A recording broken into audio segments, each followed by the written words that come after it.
नमस्कार। स्वागत है आप सभी का उत्कर्ष क्लासेज की इस ऑनलाइन क्लास में। दोस्तों, आज हम बेहद खूबसूरत बिंदु शुरू करने वाले हैं और उस बिंदु के नाम का अनाउंस करने से पहले मैं आपके समक्ष 2-3 बातें बताना चाहूँगा। जिस प्रकार से वर्ण विचार पढ़ लेने के बाद हम संधि पर पहुँचते हैं, समझना बात को, कहना क्या चाहा है मैंने। जैसे वर्ण पढ़ लेने के बाद हम पढ़ते हैं क्या, संधि। जैसे ही हमने वर्ण पूरे पढ़े उसके बाद हम संधि पर पहुंच चुके थे। ठीक उसी प्रकार से आज मैं कहूं कि हम जैसे शब्द पूरा पढ़ चुके हैं और शब्द पूरा पढ़ लिया जाता है, उसके बाद शब्दों पर निर्भर करने वाला बिंदु शुरू करने वाले हैं समास। नाम सुनते ही जहन में खुशियां दौड़ जाती हैं, मन तरंग आनंदित उमंग से भर जाता है कि क्या बिंदु शुरू करने वाले हैं। बिल्कुल दोस्तों, आज एक बेहद ही खूबसूरत बिंदु की ओर हम बढ़ रहे हैं और आज के हमारे प्रकरण का नाम है समास। तो सबसे पहले मेरे साथ जुड़ जाइए, समास के साथ हेडिंग डाल दीजिए समास। अब इस समास बिंदु में परिभाषा और इसके प्रकारों पर हम बाद में जाएंगे, लेकिन उससे पहले ही हम बहुत सारी ऐसी चीज़ें अब जानना आरंभ कर रहे हैं जो इस शब्द से संबंधित हैं। सबसे पहले बेसिक सी चीज़ों की बात करें।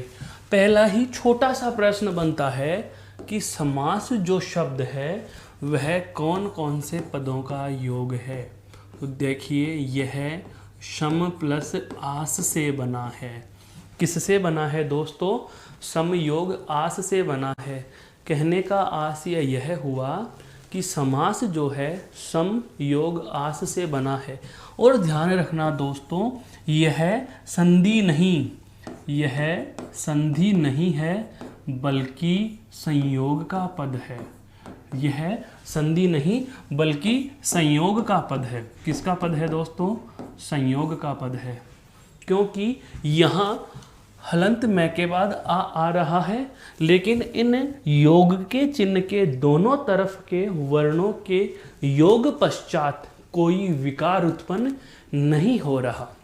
संधि में हम क्या पढ़ते हैं कि जब दो वर्णों के योग से कोई विकार उत्पन्न होता हो तो उसे संधि कही जाती है। लेकिन जैसा हम देख पा रहे हैं, यहाँ मैं स्वर रहित है और उसके बाद स्वर आ है, लेकिन मैं स्वर रहित और आ योग कर रहे हैं, तो इन दोनों से निर्मित रूप जो आ रहा है वह मा आ रहा है।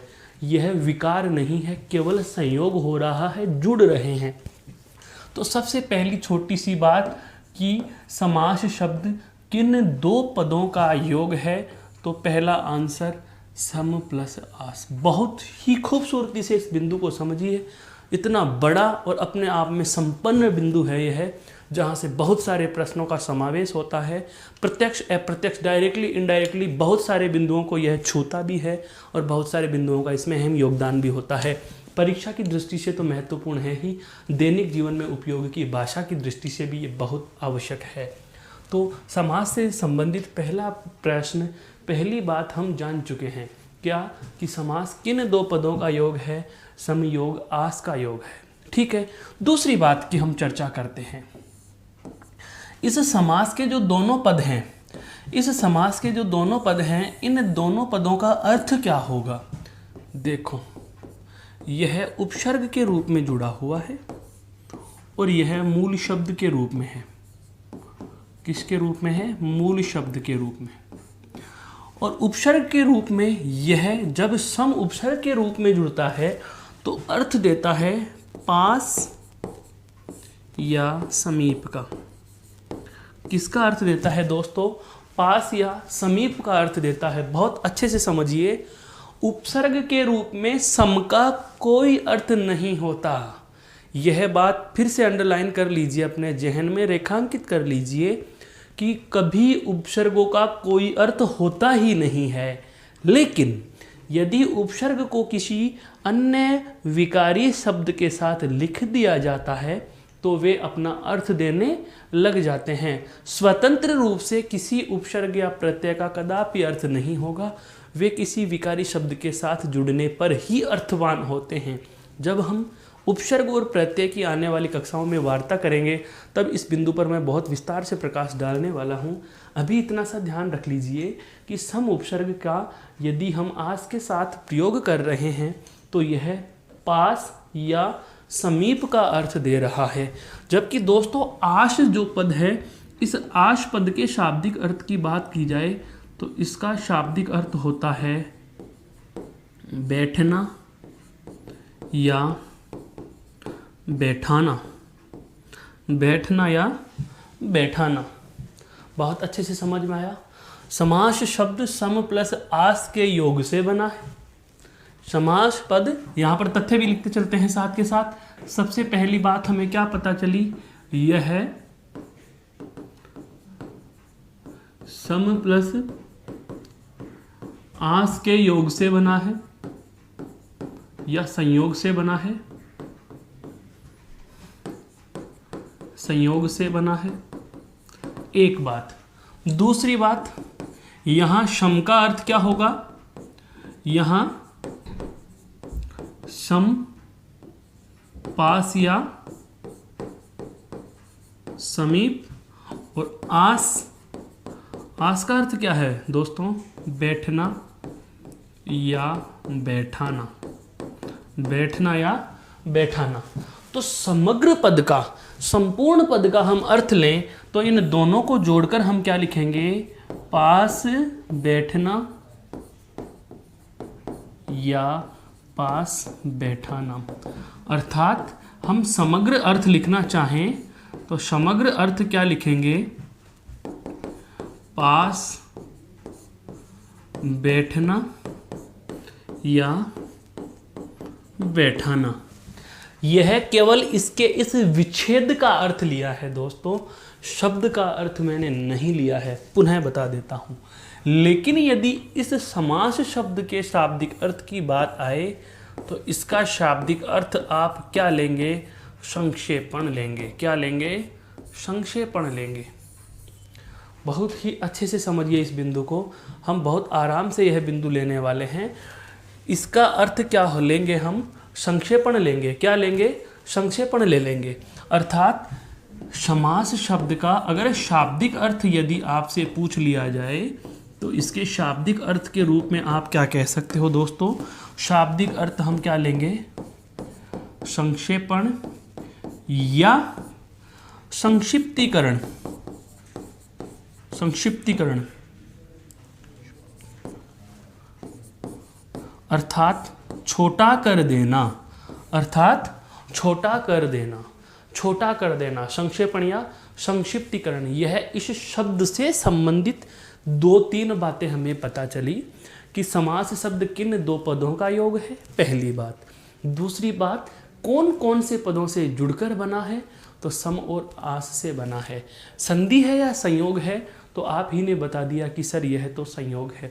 बिल्कुल संधि नहीं है, क्योंकि विकार नहीं हो रहा। यहाँ विकार होता, इन दोनों के योग से विकार नहीं हो रहा। अगर विकार होता तो यह संधि होती। शब्दों के अलग अलग अर्थों में ले लिया तो उपसर्ग के रूप में पास या समीप का अर्थ, और आस का मतलब होता है बैठना या बैठाना। दोस्तों यहाँ से जुड़ती हुई एक बात और बताना चाहूँगा इस आस से संबंधित। देखो क्या है, इस आस से शब्द बनता है आसन, और इसी आस से शब्द बनता है आसन्न। क्या बनता है, आसन्न। एक बार परीक्षा में, एक स्थानीय बोर्ड की परीक्षा थी और उसमें प्रश्न पूछ लिया गया युग्म शब्द में।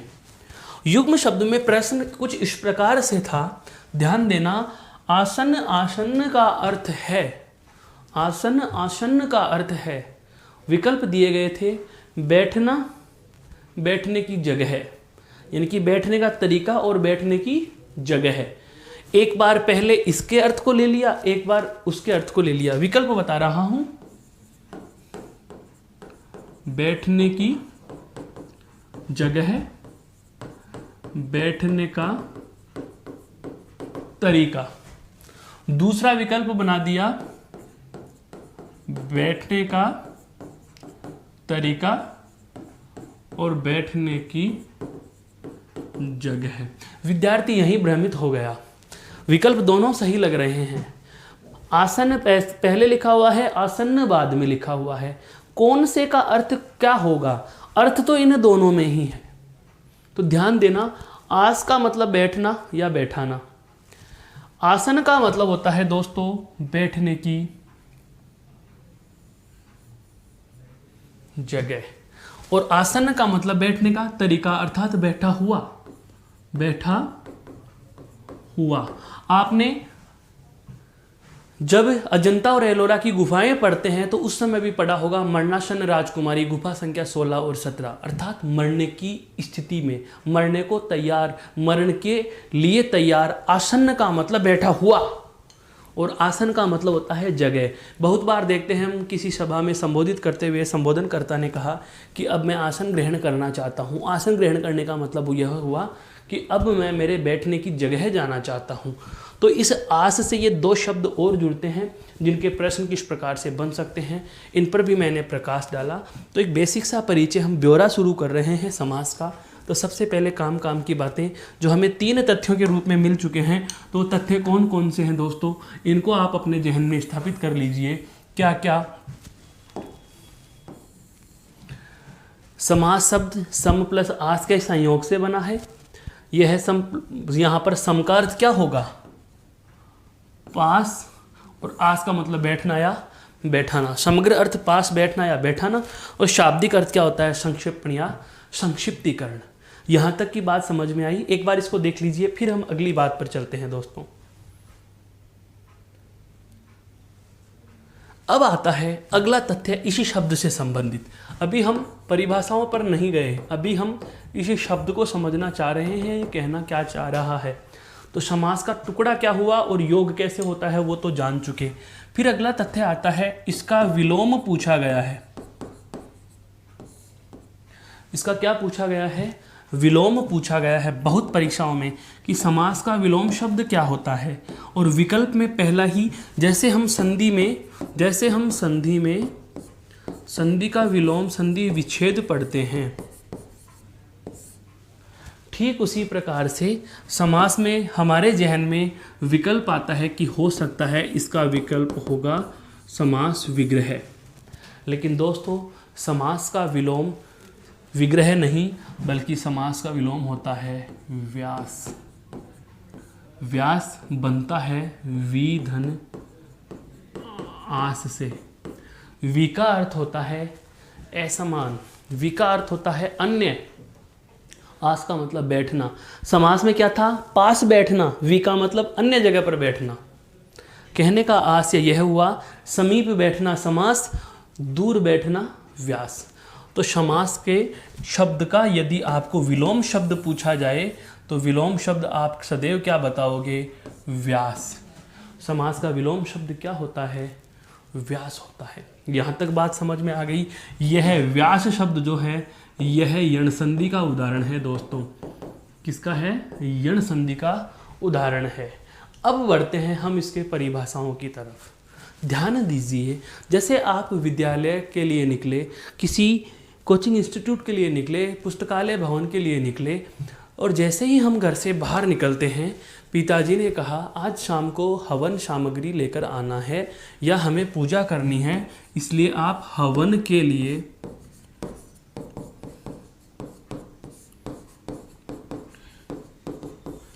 सामग्री लेकर आना। हवन के लिए सामग्री लेकर आना। पिताजी ने हमें कहा हवन के लिए सामग्री लेकर आना। हम चले गए शहर। जब वापस कस्बे से आ रहे होते हैं तो वापस आने के बाद पिताजी ने हमें पूछ लिया बेटा या बेटी हवन सामग्री ले आए क्या? हवन सामग्री ले आए क्या? दोनों बातें बहुत गौर से समझने और सीखने की हैं। पहले तो जाते वक्त कहा गया हवन के लिए सामग्री लेकर आना, हवन के लिए सामग्री लेकर आना, और उन्होंने अब आने के बाद पूछा हवन सामग्री ले आए क्या? हवन सामग्री ले आए क्या?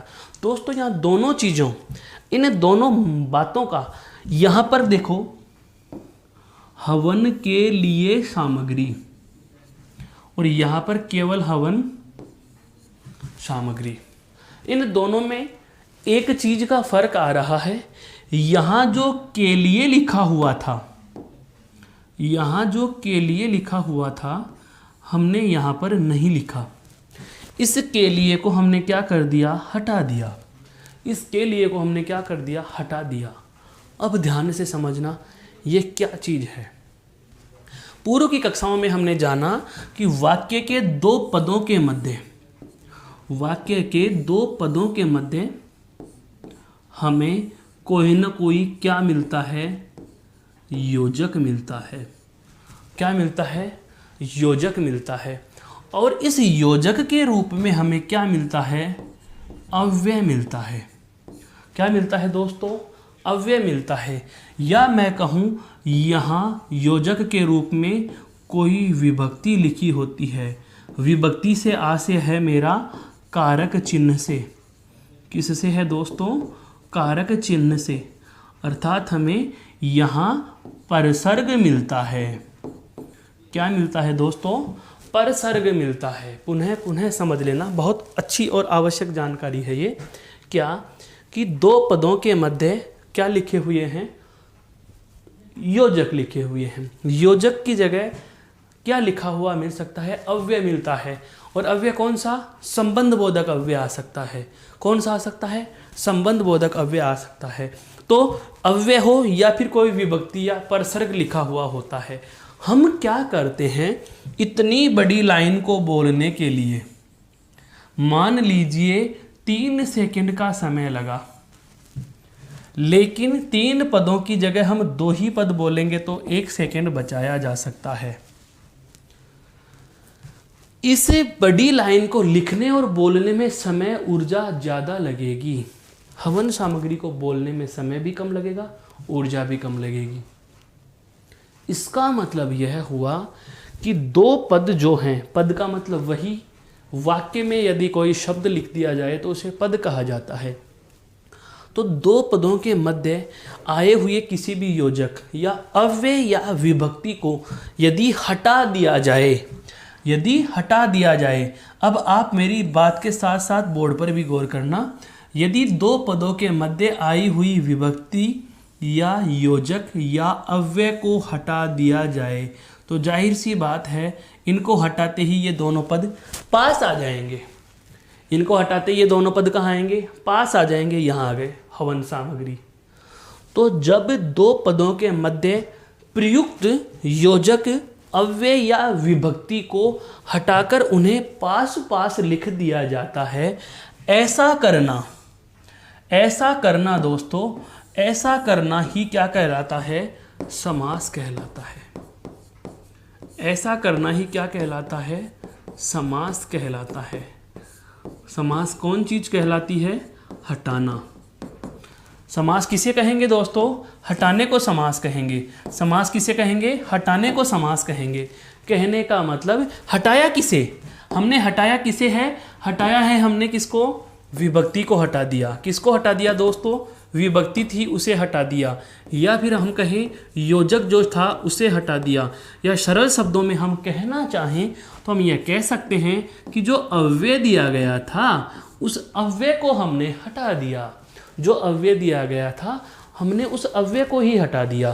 तो अव्यय विभक्ति या योजक को हटाना, अव्यय विभक्ति या योजक को हटाना ही क्या कहलाया, समास कहलाया। यह बात समझ में आ चुकी होगी। और यदि आपने जो हटा हुआ विभक्ति, योजक या अव्यय है, अगर उसे पुनः लिख दोगे, अगर उसे आप पुनः लिख दोगे, अगर आप उसे पुनः लिख दोगे, के लिए पुनः लिख दिया, तो उसे पुनः लिख देना ही। कहने का मतलब ये था कि ये जो विभक्ति या योजक या अव्यय है इसे हटा दिया, तो हटाना तो क्या कहलाया, समास। लेकिन यदि मैं इसे पुनः लिख दूं, इसे मैं पुनः लिख दूं तो पुनः लिख देना ही क्या कहलाता है दोस्तों, समास कहलाता है, विग्रह कहलाता है। पुनः लिखना और पुनः लिखना ही क्या कहलाता है, विग्रह कहलाता है। पुनः लिख देना क्या कहलाता है, विग्रह कहलाता है। दोनों चीज़ें समझ में आ रही होंगी। हटाना समास कर देना, पास कर देना हटा देना, वापस लिख देना। जैसे यहाँ पर देखिए हमने क्या किया, इसे हटाया। हटा देना तो क्या कहलाया? समास। और यदि वापस लिख दिया तो ये क्या कहलाया? पुनः लिख देना। पुनः लिख देने को हम कहते हैं दोस्तों विग्रह। पुनः लिख देने को क्या कहते हैं? विग्रह कह देते हैं। यह बात आपके समझ में आ चुकी होगी, तो इस बात को एक बार आप और देख लीजिए, फिर हम इसकी शब्दशः परिभाषा लिखते हैं दोस्तों।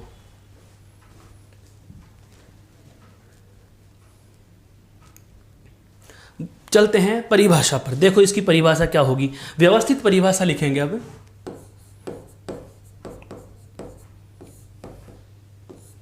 समास दो पदों के मध्य, दो पदों के मध्य प्रयुक्त कारक विभक्ति, दो पदों के मध्य प्रयुक्त कारक विभक्ति अव्यय या योजकों, अव्यय या योजकों को हटाकर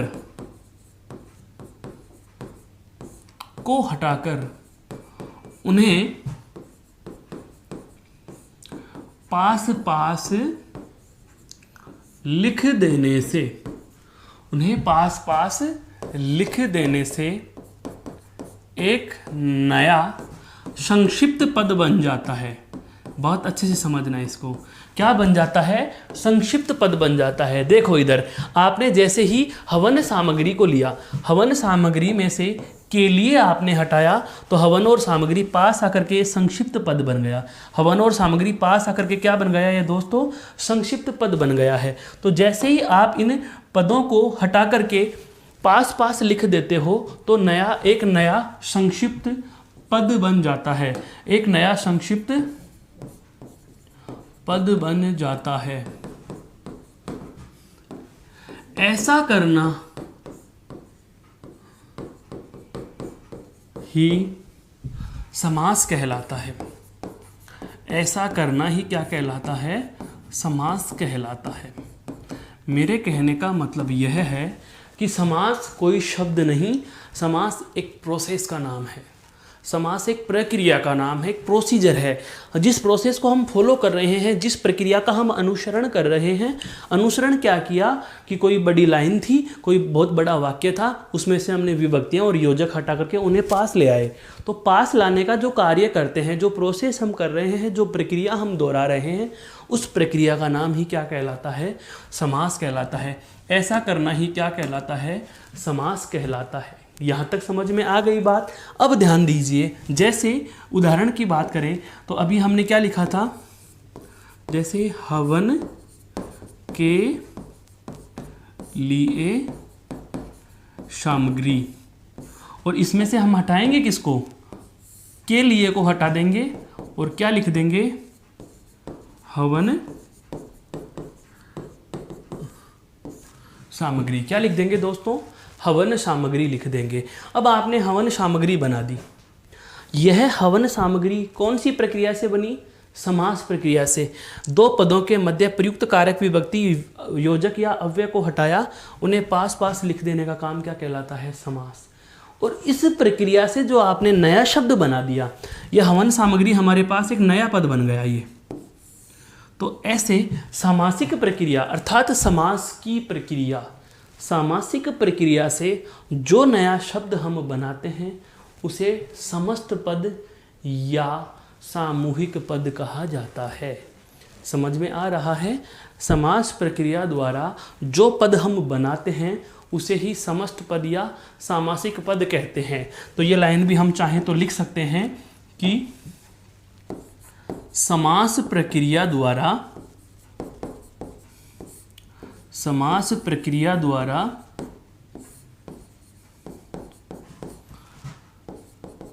बनाया गया, समास प्रक्रिया द्वारा बनाया गया पद समस्त पद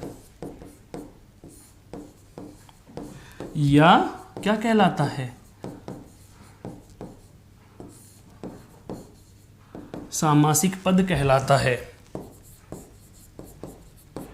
समास प्रक्रिया द्वारा बनाया गया पद समस्त पद या सामासिक पद कहलाता है। कहने का आशय यही हुआ कि यह हमारे पास कोई वाक्यांश था जिसमें से विभक्ति, योजक, अव्यय हमने हटा दिए और एक नया रूप बना लिया। नया रूप बनाना ही क्या कहलाता है? समास प्रक्रिया कहलाती है। और जो नया शब्द बनकर आया, इस शब्द को क्या कहा जाता है? सामासिक पद या समस्त पद कहा जाता है। यहाँ तक समझ में आ गई दोस्तों। अब हम बात करेंगे विग्रह की। एक बार इसे पुनः देख लीजिए।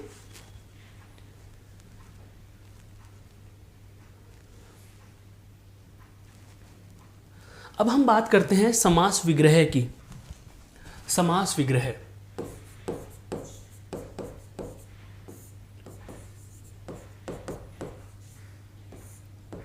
यह क्या होता है, इस बात पर हम प्रकाश डालते हैं। समास विग्रह किसे कहेंगे? हमारे पास क्या लिखा हुआ था? हवन सामग्री लिखा हुआ था। क्या लिखा हुआ था? हवन सामग्री। और हवन जो सामग्री लिखा हुआ है, यह कौन सा पद है? तो आप कहेंगे यह समस्त पद है। अब इस समस्त पद में क्या चीज हटी हुई है? तो आप कहोगे कि इसमें से अव्यय हटा हुआ है, या योजक हटा हुआ है, या कारक विभक्ति हटी हुई है। अब मैं कहूं कि समस्त पद में जो चीज हटी हुई है, अर्थात लुप्त जो चीज है, उसे वापस लिखो। अर्थात समस्त पद में लुप्त कारक विभक्ति, योजक या अव्यय को पुनः लिख देना। समस्त पद में लुप्त मतलब हटाई गई, समस्त पद में से लुप्त कारक विभक्ति, योजक या अव्यय को पुनः लिख देना क्या कहलाएगा? समास विग्रह कहलाएगा। हम परिभाषा के शब्दों में लिखना चाहें तो क्या लिखेंगे? समस्त पद में लुप्त कारक विभक्ति,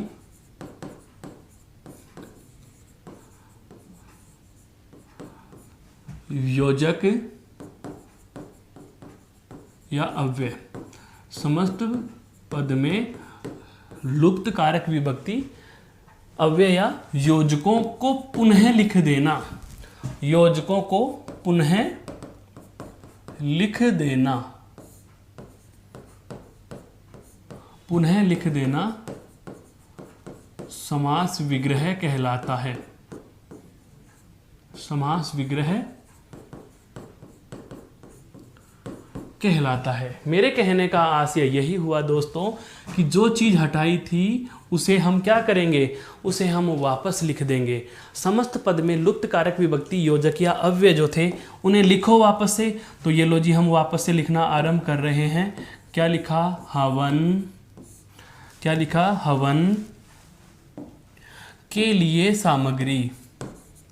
हवन के लिए, हवन के लिए सामग्री, हवन के लिए सामग्री हमने वापस लिख दिया। तो जो समस्त पद में लुप्त चीज थी उसे वापस हटा दिया, रिमूव किया, ऐड कर दिया। तो ऐसा करना ही क्या कहलाता है? समास विग्रह कहलाता है। क्या कहलाता है दोस्तों? समास विग्रह कहलाता है। अब बात आती है, इस समास विग्रह के भी भेद होते हैं। बिल्कुल दोस्तों, आपने आज तक नहीं सुना, पहली बार सुन रहे हो। क्या समास विग्रह के भी भेद होते हैं? तो ध्यान दीजिए, समास विग्रह के भेद। हालांकि छोटी एग्जाम में नहीं पूछता, पर बड़ी परीक्षाओं में पूछा जा सकता है। समास विग्रह के भेद कितने होते हैं? दो। समास विग्रह के कितने भेद होते हैं दोस्तों? दो भेद होते हैं। सर हमने तो आज तक सुने ही नहीं। बिल्कुल आप नहीं सुने होंगे, आपने समास के भेद सुने हैं। उनमें भी बहुत सारे अभी संशय और सवाल बनेंगे, हम उनकी बात अगले बिंदु पर करने ही वाले हैं। उससे पहले हम ये जानना चाहेंगे कि समास विग्रह के भेद कौन कौन से होंगे। तो समास विग्रह के दो भेद होते हैं, और वे दो भेद कौन कौन से हैं मैं आपको नाम बता देता हूँ। पहला है लौकिक समास विग्रह। पहला है दोस्तों लौकिक समास विग्रह। लौकिक समास विग्रह, इसी का दूसरा नाम भी मिलता है हमें नित्य समास विग्रह। क्या मिलता है हमें? नित्य समास विग्रह। पहला है लौकिक समास विग्रह या नित्य समास विग्रह। दूसरा जो प्रकार हमें मिलता है दोस्तों समास विग्रह का, वह मिलता है अलौकिक समास विग्रह। अलौकिक समास विग्रह, अलौकिक समास विग्रह। और अलौकिक समास विग्रह को भी आप दूसरे नाम से, सरल नाम से जान सकते हैं, कहते हैं अनित्य समास विग्रह। क्या कहा जाता है साथियों? अनित्य समास विग्रह। लौकिक समास विग्रह क्या होगा या नित्य समास विग्रह क्या होगा? वह सामासिक पद जिसका समास विग्रह सरलता से हो जाए, वह सामासिक पद जिसका समास विग्रह सरलता से हो जाए, वो लौकिक समास विग्रह में होता है। हम बात करें हिंदी में सारे समास विग्रह तो वो लौकिक समास विग्रह के ही होते हैं। अलौकिक समास विग्रह वहाँ होता है जहाँ पद का समास विग्रह आसानी से नहीं होता, अर्थ के साथ हम भावार्थ की बात और करते हैं, अर्थ के साथ हम सांकेतिक अर्थ की बात और करते हैं। जिस प्रकार से श्लेष अलंकारों की बात आती है, उसी प्रकार के तथ्य अलौकिक समास विग्रह होते हैं, जो कि वैदिक संस्कृत में प्रचलित है। वर्तमान हिंदी में हमारे कौन सा चलता है दोस्तों? लौकिक समास विग्रह ही चलता है। तो आशा करता हूँ यह समास विग्रह जो बिंदु है, यह भी आपके समझ में आया होगा कि समास विग्रह क्या होता है, किसे कहा जाता है। समास विग्रह क्या होगा? समस्त पद में जो भी चीज़ हमने हटाई थी उसे वापस लिख देंगे, चाहे वो अव्यय हो, चाहे वो योजक हो, चाहे वो कारक विभक्ति हो, समास विग्रह कहलाएगा। और समास विग्रह के प्रकार भी अगर आपसे पूछे जाएं, हालांकि ये छोटा प्रश्न नहीं है, बहुत टफ प्रश्न है, उच्च लेवल की परीक्षा में पूछ सकते हैं, यूपीएससी लेवल पर पूछा जा सकता है, यूपी लेवल पर नहीं पूछते, राजस्थान लेवल पर नहीं पूछते, स्टेट परीक्षाओं में बहुत कम इस प्रश्न का सामना होता है। पर ध्यान रखना है, क्या पता कुछ भी पूछा जा सके। तो समास विग्रह के भेद की बात करें तो दो, और नाम आपके सामने उल्लिखित हैं। यह बात समझ में आ चुकी दोस्तों, एक बार इसे देख लीजिए। फिर हम बात करते हैं समास के प्रकारों की।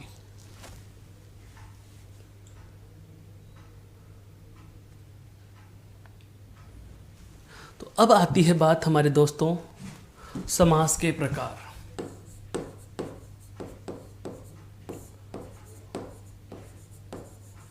समास के भेद। समास के भेद, यही प्रश्न मैं आपसे पूछूं कि समास के भेद कितने होंगे? हो सकता है मेरे मित्रों आपके जहन में आ रहे हैं 6 प्रकार। मेरे कुछ मित्र यह भी कह देंगे कि सर 5 प्रकार। मेरे कुछ मित्र यह भी कह देंगे कि सर 4 प्रकार। और फिर मैं कहूँगा तीनों सही है। बिल्कुल दोस्तों, बहुत कम जगह देखने को मिलते हैं, लेकिन आज हम जानेंगे कि वास्तव में क्या होता है समास के प्रकार। आपको पर्टिकुलर प्रश्न में कोई शर्त दी जाती है और उस शर्त के आधार पर यदि समास के प्रकार पूछे जाते हैं तो आपका जवाब अलग अलग होना चाहिए। कैसे? समास के 4 प्रकार भी सही हैं, समास के 5 प्रकार भी सही हैं और समास के 6 प्रकार भी सही हैं। बस प्रश्न पूछे जाने के तरीके पर निर्भर करता है कि जवाब सही कौन सा होगा। जैसे हम बात करते हैं एक एक की। सबसे पहले मैं बात करना चाहूँगा 4 क्यों होते हैं। तो देखिए, पहली बात है क्या दोस्तों, यदि आपको पूछा जाता है क्या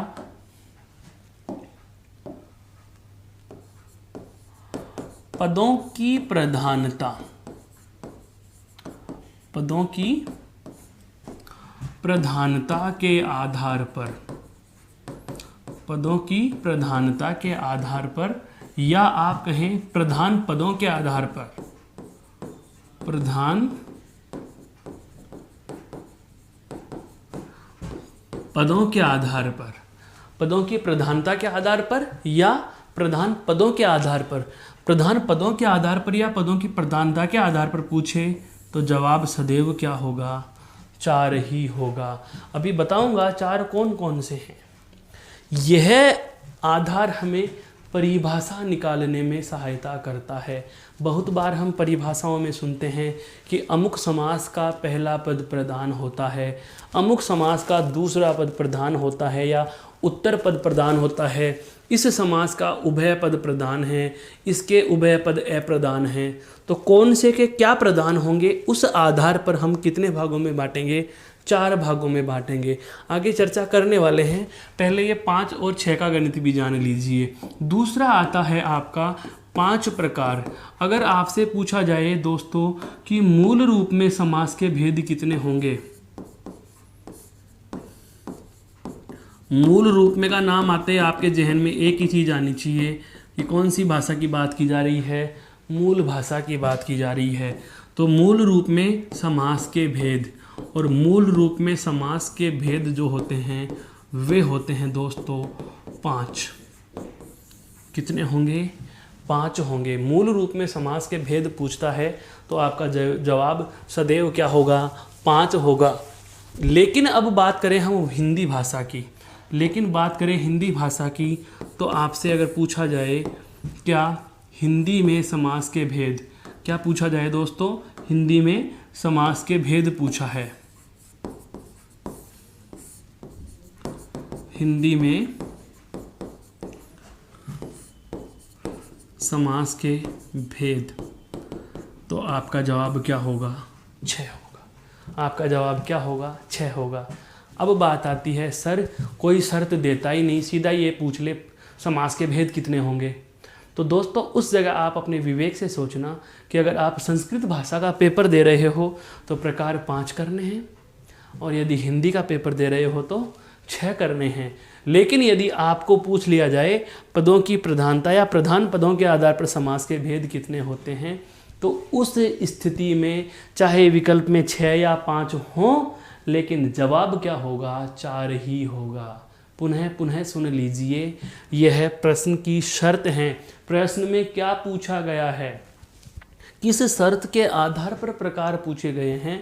प्रधान पद या पदों की प्रधानता पूछे तो जवाब सदैव 4 होगा, मूल रूप में पूछे तो सदैव 5 होगा, हिंदी में पूछे तो 6 होगा, और बिना कोई शर्त के हिंदी में पूछे तो भी 6 होगा। यह बात आप जान चुके हैं। अब हम इनमें से एक एक की चर्चा करने वाले हैं। यह स्लाइड भी आप एक बार गौर से पुनः देख लीजिए। फिर मैं 4 पदों के प्रधानता के आधार पर जो 4 प्रकार हैं उनके नामों की चर्चा शुरू करने वाला हूं दोस्तों, कि प्रधान पदों के आधार पर समास के 4 भेद कौन कौन से होंगे और किस प्रकार से होंगे। देखिए, पहला है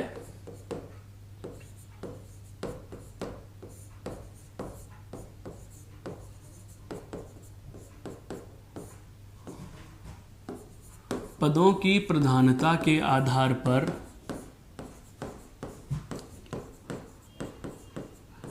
समास के भेद।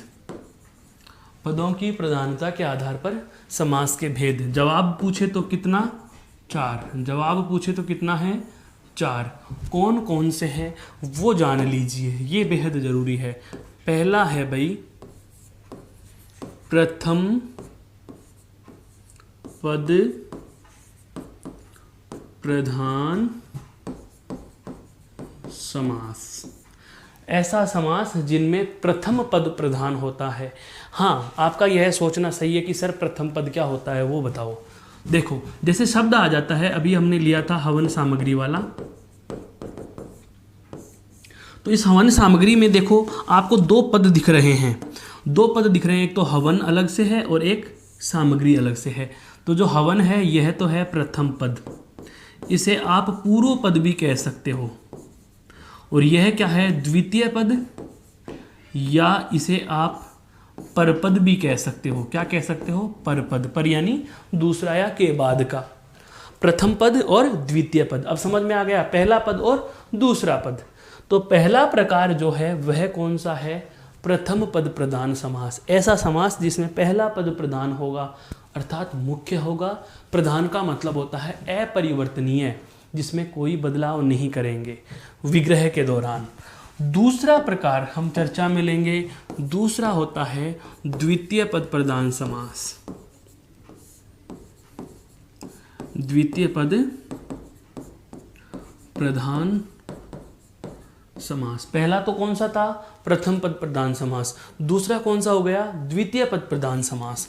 और तीसरा है दोस्तों उभय अर्थात दोनों पद प्रधान समास, दोनों पद प्रधान समास, दोनों पद प्रधान समास। और चौथा या अंतिम, देखो इसमें पहला प्रधान है तो दूसरा अप्रधान है, इसमें दूसरा प्रधान है तो पहला अप्रधान है, यहाँ पर दोनों प्रधान है अप्रधान कुछ नहीं। तो अब चौथा प्रकार जो आएगा वह क्या आएगा, उभय पद अर्थात दोनों पद, दोनों पद अप्रधान समास, दोनों पद अप्रधान समास, दोनों पद अप्रधान समास। अब हमारे पास हिंदी में 6 नाम होते हैं। पदों की प्रधानता के आधार पर वो 6 के 6 इन 4 में ही समाहित होने चाहिए। तो 4 में कैसे समाहित होंगे वो देख लेते हैं कि कौन सा किस में जाएगा, कौन सा किस में जाएगा। देखो दोस्तों, अगर मैं बात करूं प्रथम पद प्रधान समास की, तो प्रथम पद प्रधान समास होता है आपका अव्ययी भाव समास। कौन सा होता है, अव्ययी भाव समास। कहने का आशय यह हुआ कि अव्ययी भाव समास की आदि परिभाषा हमें समझ आ चुकी कि वह समास जिसमें पहला पद प्रधान होता है, अव्ययी भाव समास। समझ रहे हैं दोस्तों, वह समास जिसमें पहला पद प्रधान होता है अर्थात अव्ययी भाव समास। दूसरा पद प्रधान समास की बात की जाए तो दूसरा पद प्रधान समास होता है आपका तत्पुरुष समास। कौन सा होता है दोस्तों, तत्पुरुष समास। और यह हम सदैव से जानते आए हैं कि तत्पुरुष के ही 2 भेद हैं आपके। तत्पुरुष के ही 2 भेद कौन कौन से, एक तो आपका कर्मधारय समास और एक आपका द्विगु समास, एक आपका द्विगु समास। अभी हम सारी बातें करने वाले हैं, क्या भेद हैं। कहने का मतलब अब बात की जाए कि द्वितीय पद प्रधान समासों की संख्या कितनी होती है हिंदी में, तो हिंदी में आप कहेंगे 3 समास ऐसे हैं जो द्वितीय पद प्रधान हैं। द्वितीय का मतलब जिनमें बाद वाला पद प्रधान होता है, सामग्री प्रधान होता है, हवन वाला अव्ययी भाव में। 3 समास बच गए, तत्पुरुष, कर्मधारय और द्विगु, जिनमें बाद वाला पद प्रधान होता है। और जिसमें दोनों ही पद प्रधान होंगे ऐसा समास कौन सा होता है, द्वंद्व समास। कौन सा होता है दोस्तों, द्वंद्व। दोनों प्रधान है इसीलिए उनमें द्वंद्व है, तनाव है, टकराव की स्थिति कब होगी, जब दोनों बराबर के होंगे। तो द्वंद्व समास जो है वह है आपका दोनों पद प्रधान समास, उभय पद प्रधान समास। और जिसमें दोनों ही पदों का कोई मतलब नहीं, कोई अन्य बात की प्रधानता रहती है। समझ पा रहे हैं आप मेरे इशारे को, कि जहाँ दोनों ही पदों का कोई मतलब नहीं, अन्य अर्थ की प्रधानता होती है। हमने शब्दों के प्रकारों में पढ़ा था योग रूढ़ शब्द दोस्तों, बहुव्रीहि समास, वही आएगा यहाँ पर। तो यहाँ पर बात करना, यहाँ पर बात करें तो कौन सा आएगा, बहुव्रीहि समास। कौन सा आएगा दोस्तों, बहुव्रीहि समास। कौन सा आएगा, बहुव्रीहि समास।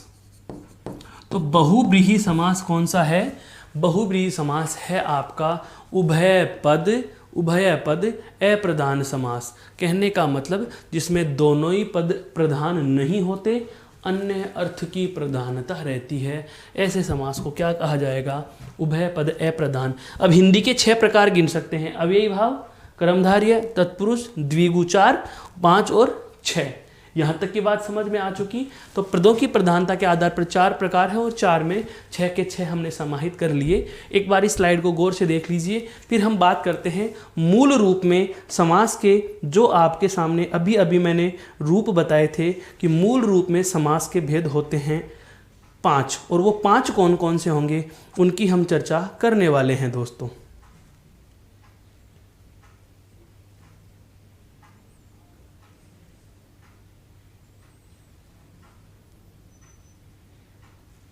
ठीक है, आगे बढ़े। देखो अब आता है दूसरा तथ्य, क्या है, मूल रूप में समास के भेद। और मूल रूप में समास के भेद की बात की जाए तो मूल रूप में समास के कितने भेद हैं दोस्तों, 5। कितने भेद हैं, 5। यह भी आपको ध्यान रखने हैं। प्रश्न ऐसे ही पूछेगा, मूल रूप में समास के कितने भेद होते हैं? तो मूल रूप में समास के भेद पूछते ही आपके जहन में सदैव आंसर आ जाना चाहिए कि मूल रूप में समास के 5 भेद होते हैं। और वो 5 कौन कौन से हैं, हम अब उनका नामोल्लेख करने वाले हैं। 5 भेदों का आपसे नाम पूछा जाए तो जरा सा भी परेशान नहीं होना है, आप सीधे से कह सकते हैं कि 5 भेद कौन कौन से होंगे। ये 5 भेद वो हैं दोस्तों जो किसके हैं, आपके संस्कृत व्याकरण के हैं। संस्कृत भाषा में जो 5 भेद चलते हैं हम उनके नाम उल्लेख कर रहे हैं। देखो 5 कौन कौन से। नंबर 1 पर आता है दोस्तों सबसे पहला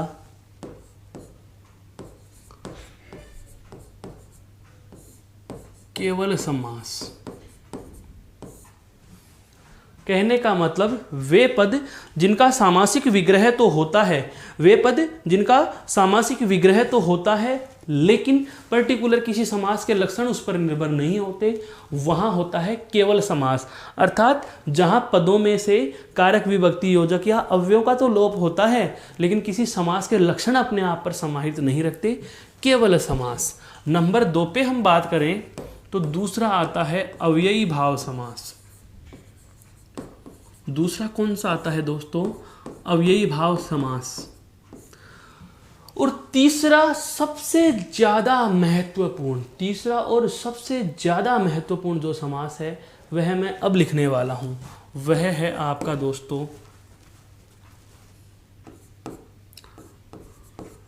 तत्पुरुष समास। कौन सा है, तत्पुरुष समास। और फिर तत्पुरुष समास के संस्कृत में 2 भेद हैं। कितने भेद हैं, 2 भेद हैं। और वे 2 भेद कौन कौन से हैं, वे 2 भेद हैं दोस्तों। एक तो है समानाधिकरण तत्पुरुष, समानाधिकरण तत्पुरुष। और दूसरा जो प्रकार है वह है दोस्तों व्याधिकरण तत्पुरुष। दूसरा कौन सा है, व्याधिकरण तत्पुरुष। आपके जहन में तो यही आए थे कि तत्पुरुष के 2 भेद, कर्मधारय और द्विगु, लेकिन नहीं दोस्तों, यहाँ पर समानाधिकरण तत्पुरुष और व्याधिकरण तत्पुरुष, इसके 2 भेद होंगे। एक तो होगा समानाधिकरण और एक होगा आपका व्याधिकरण तत्पुरुष। अब हम बात करते हैं समानाधिकरण तत्पुरुष की और व्याधिकरण तत्पुरुष की। तो जो समानाधिकरण तत्पुरुष होता है इसके भी पुनः 2 भेद हैं। बिल्कुल दोस्तों, ये बिंदु है ही ऐसा। हम चाहते तो परिभाषा के बाद में सीधे ही प्रकारों पर आ सकता था। 6 प्रकारों की 6 परिभाषाएं और 2-2 उदाहरण लिखवा करके हम बिंदु को समाप्त कर सकते थे, लेकिन नहीं, पूर्ण नहीं, हमें संपूर्ण पढ़ना है। और संपूर्ण के लिए यह जानना बेहद आवश्यक है कि 4, 5 और 6 का अंतर क्या है। तो ध्यान दीजिए, समानाधिकरण तत्पुरुष के पुनः 2 भेद होंगे और समानाधिकरण तत्पुरुष के जो पुनः 2 भेद होते हैं वहाँ आपके नाम निकल करके आते हैं, आपके कर्मधारय, और एक नाम निकल करके आता है आपका द्विगु। एक नाम निकल करके आता है द्विगु समास। और जो व्याधिकरण तत्पुरुष है दोस्तों, यह तो बहुत ही आनंदित कर देने वाली चीज़ है। व्याधिकरण तत्पुरुष है, उसके दोस्तों 6 भेद होते हैं। कितने भेद होते हैं, 6 भेद हैं। इसके तो कितने हैं, 2। समानाधिकरण तत्पुरुष के तो कितने भेद, 2 भेद। लेकिन व्याधिकरण के कितने भेद, 6 भेद। और उन 6 भेदों के मैं नामोल्लेख कर रहा हूँ, वो कौन कौन से हैं देख लीजिए। इन 6 भेदों को आप चाहो तो क्या कह सकते हो, कारक तत्पुरुष भी कह सकते हो। क्या कह सकते हो दोस्तों, कारक तत्पुरुष भी कहा जा सकता है। इन 6 भेदों के नाम कारक तत्पुरुष भी होते हैं। अब आप कहोगे कि श्रीमान जी, कारकों की संख्या तो हिंदी में 8 होती है, आप 6 का ही नाम क्यों ले रहे हैं। देखिए दोस्तों, एक बार मैं यहाँ कारकों के नाम लिख रहा हूँ। कारक हैं, सबसे पहला कर्ता, कर्म, करण, संप्रदान, अपादान, संबंध, अधिकरण और संबोधन। ये इस प्रकार से हिंदी भाषा में हम 8 कारक पढ़ा करते हैं। इन 8 कारकों में समास की दृष्टि से देखा जाए तो 6 कारक ही महत्व के हैं। और वो 6 ही कौन से हैं। अब अगर मैं पहले से 6 तक ले लूँ, अंतिम 2 को छोड़ें तो यह भी गलत है, यदि शुरू से 2 को छोड़ दे तो भी गलत है। तो हम क्या करते हैं, एक पहला हटा देंगे और एक अंतिम हटा देंगे, अर्थात कर्ता नहीं लेंगे और संबोधन नहीं लेंगे। कर्ता और संबोधन को छोड़कर मध्य के जो 6 कारक हैं वे आपके कारक तत्पुरुष या तत्पुरुष समास के व्याधिकरण तत्पुरुष में, या हम कहें कारक तत्पुरुष समास में आते हैं। और कारक तत्पुरुष में कौन कौन से आते हैं वो देख लीजिए। नाम लिखूंगा। सबसे पहला कर्म, कारक का नाम है, कर्म तो कारक का नाम है, और इसके आगे मैं क्या लिख दूंगा, कर्म कारक तत्पुरुष समास, कर्म कारक तत्पुरुष समास। दूसरा इसमें आएगा दोस्तों, दूसरा क्या आएगा, करण कारक तत्पुरुष समास। तीसरा इसमें आ जाएगा संप्रदान कारक तत्पुरुष समास। चौथा इसमें आ जाएगा अपादान कारक तत्पुरुष समास। पांचवा इसमें आ जाएगा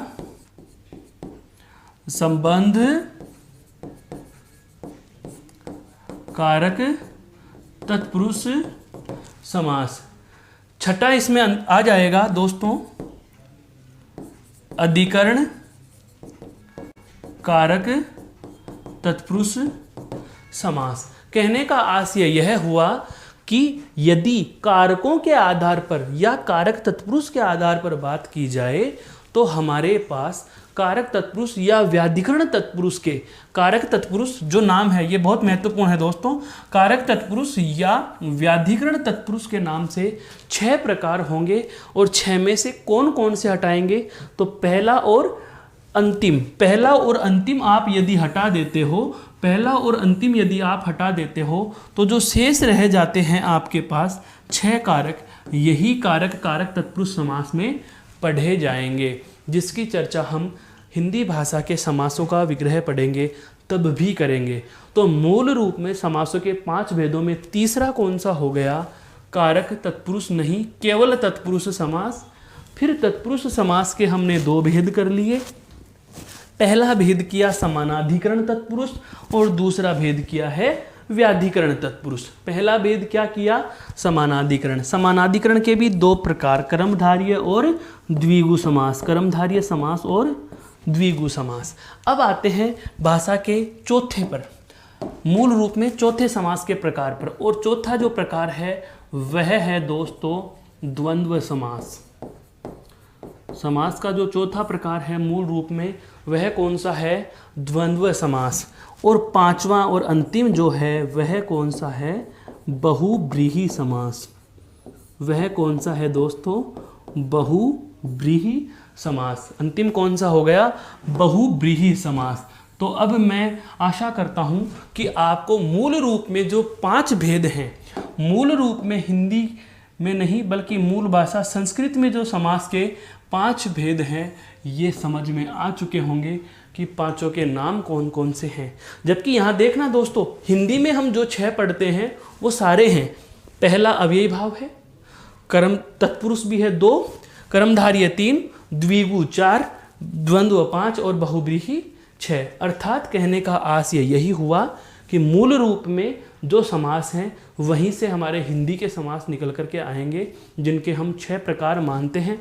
और हिंदी में क्या होता है, इस तत्पुरुष समास के व्याधिकरण प्रकार के तत्पुरुष के जो 6 कारक तत्पुरुष हैं उन्हें सीधे ही तत्पुरुष के भेद मान लिया गया।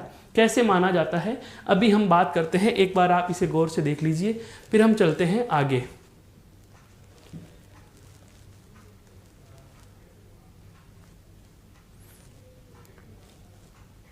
अब हम बात करते हैं हमारे हिंदी भाषा के जो 6 प्रकार हैं समास के, उन पर। तो तीसरी महत्वपूर्ण बात आ रही है, क्या,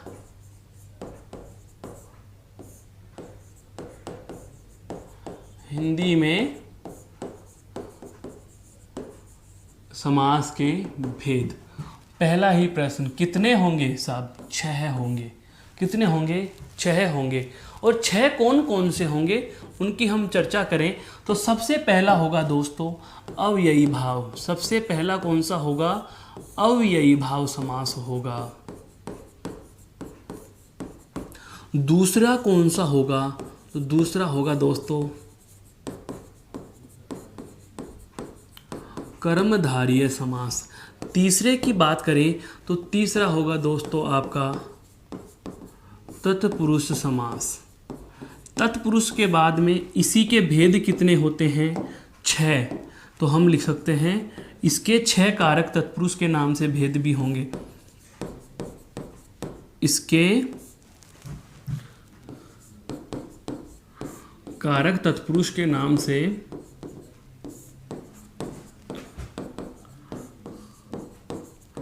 6 भेद हैं। कारक तत्पुरुष के नाम से 6 भेद हैं। फिर आता है आपका चौथा प्रकार। और चौथा प्रकार कौन सा होगा दोस्तों? तो चौथे प्रकार में आप द्विगु समास को गिन सकते हो, द्विगु समास। उसके बाद पांचवें प्रकार की हम बात करें तो पांचवा प्रकार कौन सा होगा दोस्तों? तो पांचवें प्रकार में आप द्वंद्व समास को गिन सकते हो।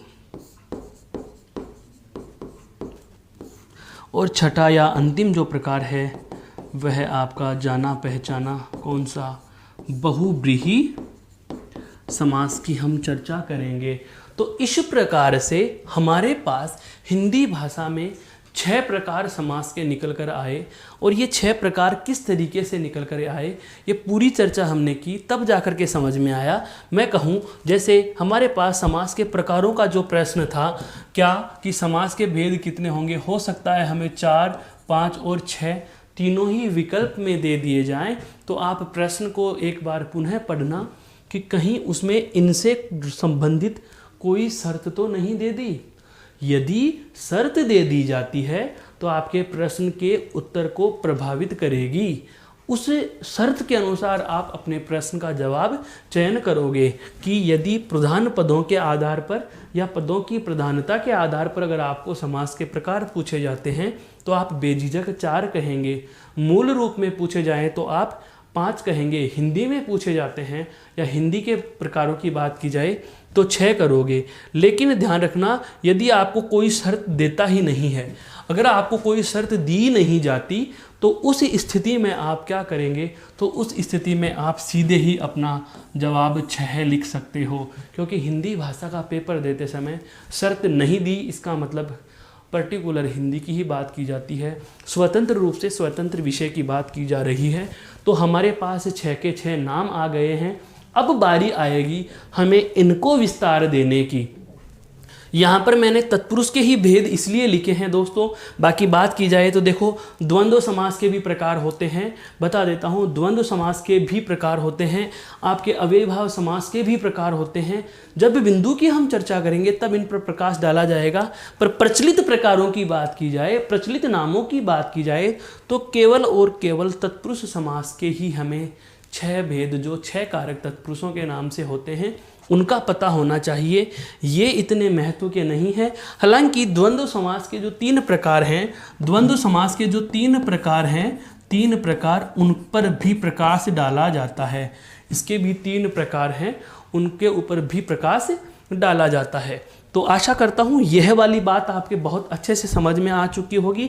बिंदु के सबसे पहले हमने आरंभ किया था कहाँ से? समास के शाब्दिक विवेचन से। उसके बाद में दूसरी चर्चा हमारी जो रही वह रही समास विग्रह पर। और उसके बाद अंतिम चर्चा जो हमारे समापन ले रही है वह समास के प्रकारों पर आकर के हमारी चर्चा आज की समाप्त होती है। इसके बाद की जो अगली चर्चा होगी वो अगले की कक्षा में करेंगे।